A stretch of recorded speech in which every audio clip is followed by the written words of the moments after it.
نحمده ونصلي ونسلم على رسوله الكريم اما بعد اعوذ باللہ من الشیطان الرجیم بسم اللہ الرحمن الرحیم انا انزلناه فی لیلۃ القدر وما ادراک ما لیلۃ القدر صدق اللہ العظیم اللہم صلی علی سیدنا و مولانا محمد معدن الجود والکرم وآلہ وصحبہ وبارک وسلم الصلاة والسلام علیک یا سیدی یا رسول اللہ وعلی آلک واصحابک یا حبیب اللہ۔ حمد و صلاۃ کے بعد اللہ تعالیٰ نے قرآن مجید میں ارشاد فرمایا کہ انا انزلناہ فی لیلۃ القدر، فرمایا بے شک ہم نے اس قرآن پاک کو لیلۃ القدر میں نازل کیا ہے، قدر والی رات میں نازل کیا۔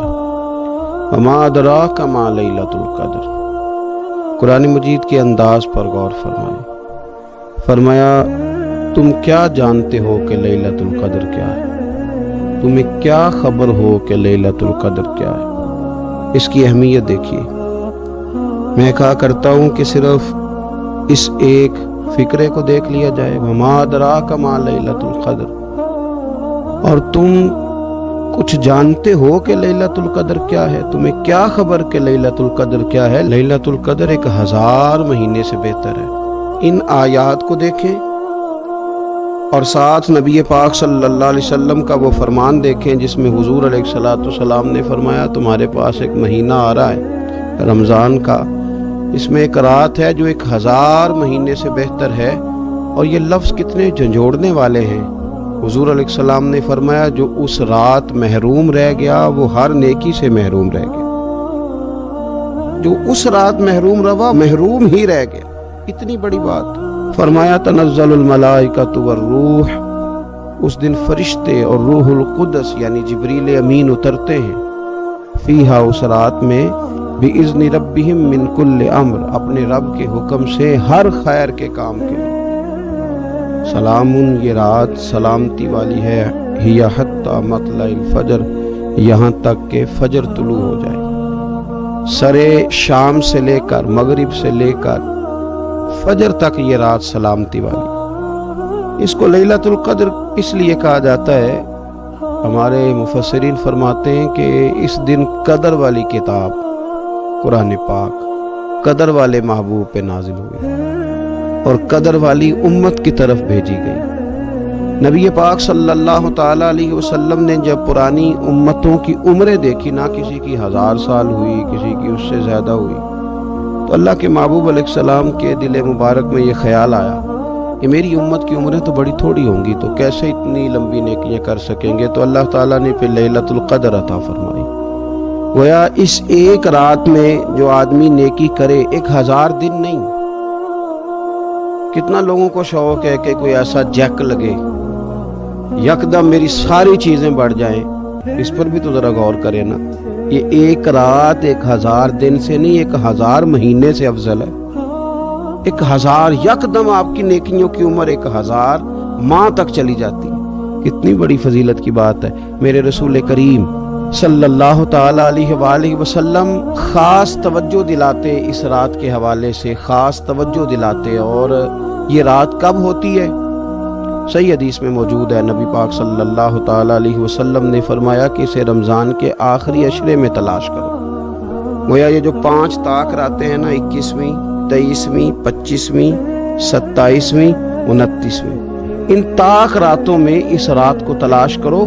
اس رات اللہ کے فرشتے نازل ہوتے ہیں، آسمان دنیا پر، زمین پر فرشتے اترتے ہیں، حضرت جبریل امین علیہ السلام انہیں لے کر کے آتے ہیں، اور فرشتے کیا کرتے ہیں کہ جو بندہ اس رات اللہ کی یاد میں موجود ہو، جو بندہ اللہ تبارک و تعالیٰ کے ذکر میں موجود ہو، جو بندہ اس دن اللہ تبارک و تعالیٰ کی بارگاہ میں کسی بھی طور پر حاضر ہو، فرشتے اس کے لیے دعائے مغفرت بھی کرتے ہیں اور رب کی بارگاہ میں التجائے رحمت بھی کرتے ہیں۔ اور ایک روایت میں ہمیں یوں بھی ملتا ہے کہ فرشتے اسے مصافحہ بھی کرتے ہیں، ہاتھ بھی ملاتے ہیں۔ دیکھیے نا کتنی سعادت مندی ہے کہ انسان عبادت کر رہا ہو اور فرشتے اس کی زیارت کو آئیں۔ ہمارے صوفیاء فرماتے ہیں تو پکا پروگرام بنا لے عبادت کا، فرشتے کئی بار تیری زیارت کو آیا کریں۔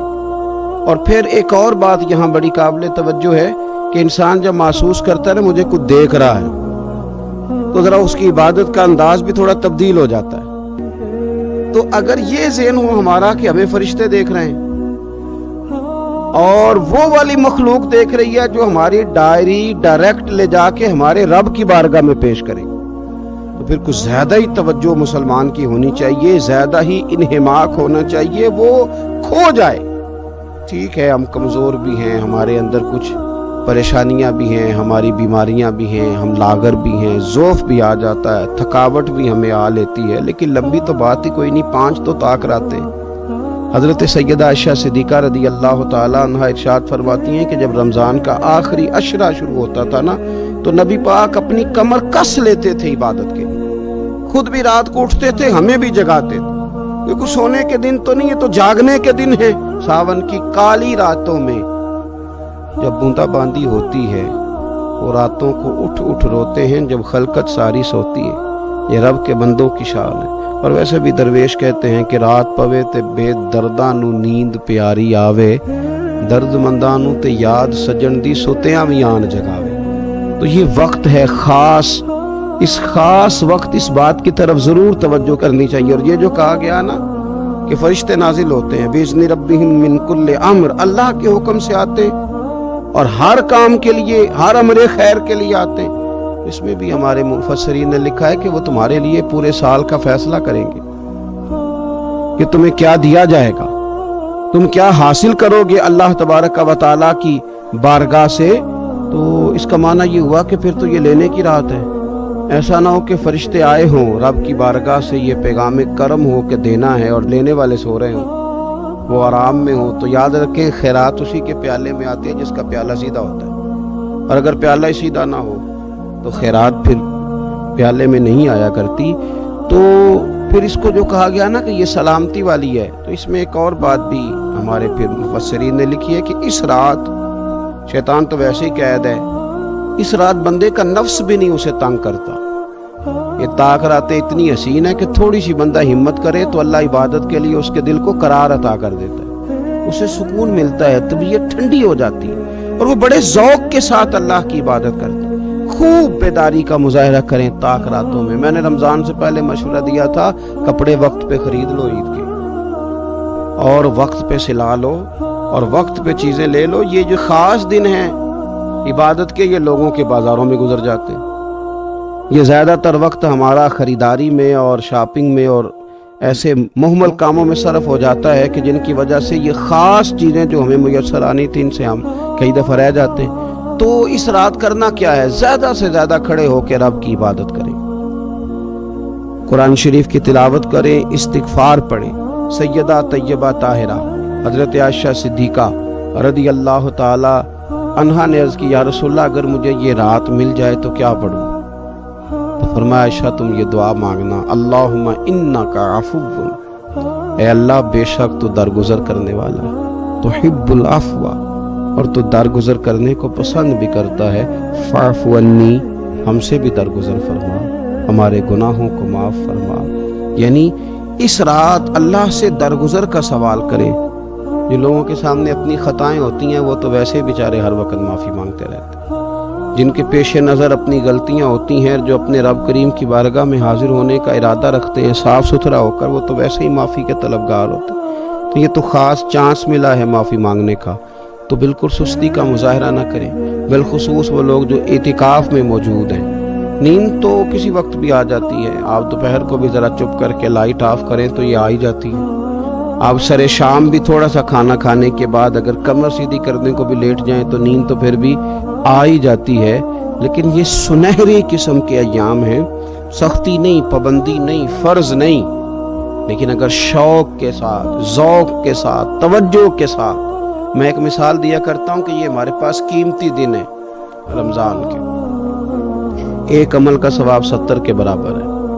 تو جس طرح انسان کے پاس کوئی چیز تھوڑی دیر کے لیے آئے تو اس نے جانا ہو تو لوگ اس سے زیادہ فائدہ اٹھانے کی کوشش کرتے ہیں۔ دیہاتوں میں نا غریب گھروں میں استری نہیں ہوتی تھی، ہر گھر میں نہیں ہوتی تھی،